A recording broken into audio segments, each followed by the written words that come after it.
At the rate of Marstech অফিসের পক্ষ থেকে আপনাদেরকে স্বাগতম।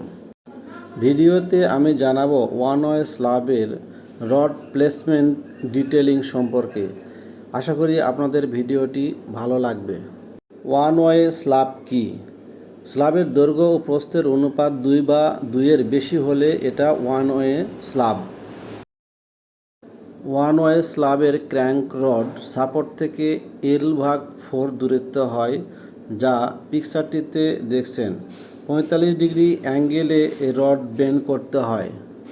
ওয়ান ওয়ে স্ল্যাবে কর্নার রেইনফোর্সমেন্ট ব্যবহার করা হয় না, তবে ওয়ান ওয়ে স্ল্যাবের কোনো অংশ যদি 2 বা ততোধিক দিকে ক্যান্টিলিভার হয়, বিশেষ ক্ষেত্রে কর্নার বার বা টরশনাল রেইনফোর্সমেন্ট দেওয়া যেতে পারে।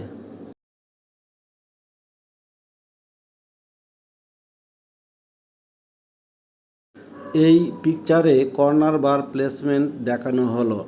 এ রডটি টপে এবং বি রডটি বটমে হবে। স্ল্যাবের রডটি অ্যাঙ্করেজ করতে হবে অন্ততপক্ষে 12 ইঞ্চি অথবা বিমের গভীরতার L/4 অর্থাৎ 4/1 ভাগ। এই পিকচারটিতে দেখানো হলো রড প্লেসমেন্ট। মেন রড সবসময় শর্ট স্প্যান বরাবর বসানো হয়, কারণ স্ল্যাবের প্রধান বেন্ডিং মোমেন্ট এই দিকেই কাজ করে, আর ডিস্ট্রিবিউশন রড বসানো হয় লং স্প্যান বরাবর। এই রডের কাজ হলো মেন রডকে সঠিকভাবে ধরে রাখা, সমানভাবে লোড ছড়িয়ে দেওয়া এবং স্ল্যাবে সিঙ্কটেস ক্র্যাক কমানো।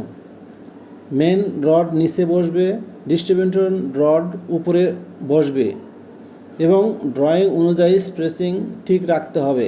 বিম সাপোর্টের কাছে পর্যাপ্ত অ্যানকরেজ ও ডেভেলপমেন্ট লেন্থ দিতে হবে। এই ধরনের আরও সিভিল ইঞ্জিনিয়ারিং টিপস পেতে আমাদের সাথে থাকুন। At the rate of Marstech office.